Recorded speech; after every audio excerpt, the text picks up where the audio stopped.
నమస్కారం. నేను మీ Gangaraju, astro psychologist and astrologer. Shri Parabhava సంవత్సర నూతన సంవత్సర ఉగాది శుభాకాంక్షలు.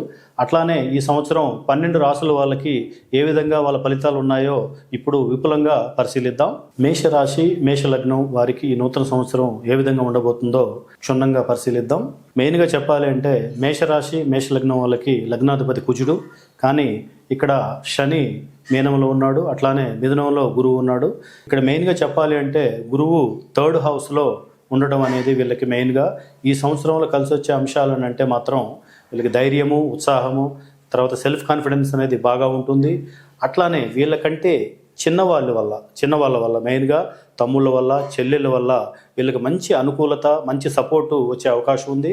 వాళ్ళ వల్ల వీళ్ళకి మంచి అభివృద్ధి జరిగే అవకాశం కూడా తప్పకుండా ఉంది. అట్లానే వీళ్ళకి దగ్గర ప్రయాణాలు రావడం, తర్వాత శుభవార్తలు వినడం అనేది వీళ్ళకి చాలా చక్కగా కలిసి వస్తుంది.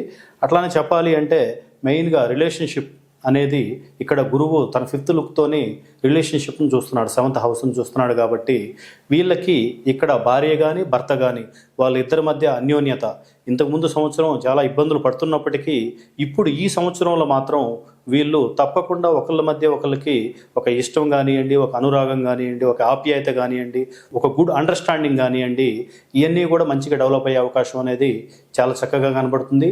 అట్లానే సమయానికి నిద్ర కానివ్వండి, సమయానికి భోజనం కానివ్వండి, విందులు, వినోదాలు ఇవన్నీ కూడా చక్కగా కలిసి వచ్చే అంశాలు. అట్లానే 7th హౌస్ అంటేనే మెయిన్గా వ్యాపారం, సో పార్ట్నర్షిప్ సంబంధించింది. ఈ పార్ట్నర్షిప్లో కూడా వీళ్ళకి చక్కగా కలిసి వచ్చే అవకాశం ఉంది మేషరాశి, మేషలగ్నం వాళ్ళకి. అట్లానే చెప్పాలి అంటే వీళ్ళకి అనుకోకుండా లాభం, ఎందుకంటే గురువు తన 9th లుక్తోని 11th హౌస్ను చూస్తున్నాడు. 11th హౌస్ అంటేనే ఆకస్మిక లాభం కానివ్వండి, లాభస్థానం. అది ఆకస్మికంగా ధనలాభం కానివ్వండి, తనకంటే పెద్దవాళ్ళైన అక్కలు, అన్నల వల్ల ఉపయోగం కానివ్వండి, తర్వాత ఆప్తమిత్రుల వల్ల ఉపయోగం కానివ్వండి, స్టాక్ మార్కెట్లలో డెవలప్మెంట్ కానివ్వండి, స్టాక్ మార్కెట్లలో లాభాలు కానివ్వండి, వీళ్ళకి చక్కగా కలిసి వచ్చే అవకాశం అనేది వీళ్ళకి ఉంది. అట్లానే వీళ్ళకి మెయిన్గా చెప్పాలంటే కలిసి రాని అంశాలంటూ ఉంటే మాత్రం అది మెయిన్గా శని మీనంలో ఉండి 3rd లుక్తోని చూస్తున్నాడు, 2nd హౌస్ను చూస్తున్నాడు. కాబట్టి వీళ్ళు మాట తీరు అనేది ఈ సంవత్సరం అనేది కొద్దిగా వెనక ముందు ఉండే అవకాశం ఉంది. కొద్దిగా తొందరపడి మాట్లాడటం కానివ్వండి, కొద్ది కఠినంగా మాట్లాడటం, స్ట్రైట్ ఫార్వర్డ్గా, అంటే మీరు నీతి నిజాయితీగా ఉండి మాట్లాడినప్పటికీ అవతల వాళ్ళు అర్థం చేసుకునే విధానం మాత్రం తప్పకుండా అది మిస్అండర్స్టాండింగ్ చేసుకుంటారు.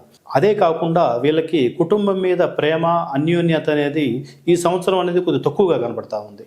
ఎందుకంటే శని తన 3rd లుక్తో చూస్తున్నాడు కాబట్టి కుటుంబం మీద ప్రేమ ఉన్నప్పటికీ చూపించలేకపోవడం. తర్వాత అవసరానికి డబ్బు, ఎందుకంటే అవసరానికి డబ్బు మనకి అరేంజ్ కాకపోతే చాలా ఇబ్బందులు పడతాం. కాబట్టి ఈ సంవత్సరం వీళ్ళు అవసరానికి డబ్బు అనేది వీళ్ళకి అరేంజ్ కాక చాలా ఇబ్బందులు పడే అవకాశం అనేది కూడా ఉంది. అట్లానే మెయిన్గా చెప్పాలి అంటే వీళ్ళకి 6th హౌస్, శని తన 7వ లుక్తోనే 6th హౌస్ను చూస్తున్నాడు మేషరాశి వాళ్ళకి.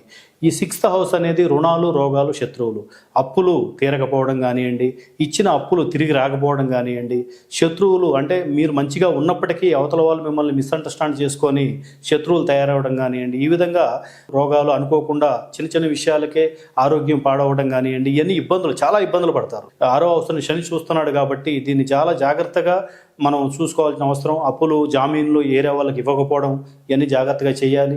అప్పులు ఇచ్చినా సరే పెద్ద అమౌంట్లు ఇవ్వకపోవడం, ఇవన్నీ చాలా జాగ్రత్తలు మీరు గమనించాల్సింది ఉంది. అట్లానే ఇక్కడ ఇంకో విషయం చెప్పాలి అంటే పూర్వ పుణ్యం అనేది అన్లాక్ కాకపోవడం, పూర్వ పుణ్యం అనేది మనకి కలిసి రాకపోవడం, నేను పోయిన జన్మలు చేసుకున్న పుణ్యం అనేది ఇప్పుడు ఈ రాశి వారికి ఈ సంవత్సరం అనేది కలిసి రాకపోవడం అనేది కూడా కొద్దిగా ఇబ్బందిగా కనపడతా ఉంది. మెయిన్గా చెప్పాలంటే ఇంకొక విషయం ఏంటంటే మెయిన్ 12th హౌస్, శని మీనంలోనే ఉన్నాడు.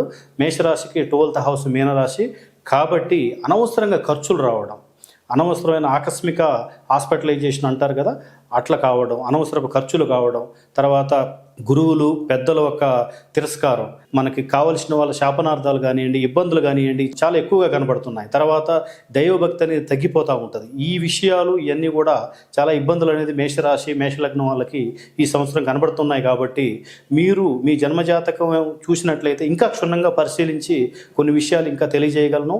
మీరు ఒకవేళ మీ జన్మజాతకాన్ని పరిశీలించి చెప్పండి అని అనేటట్లయితే, మీ జన్మజాతకాన్ని నాకు పంపించినట్లయితే తప్పకుండా నేను దాన్ని క్షుణ్ణంగా పరిశీలించి మీకు తప్పకుండా దానికి పరిహారాలు అవన్నీ కూడా తెలియజేస్తాను. ఈ వీడియో చూస్తున్న ఎవరైనా మీ జన్మ జాతకాన్ని క్షుణ్ణంగా తెలుసుకోవాలంటే ఈ క్రింద స్క్రోల్ అవుతున్న నెంబర్కి ఫోన్ చేయండి.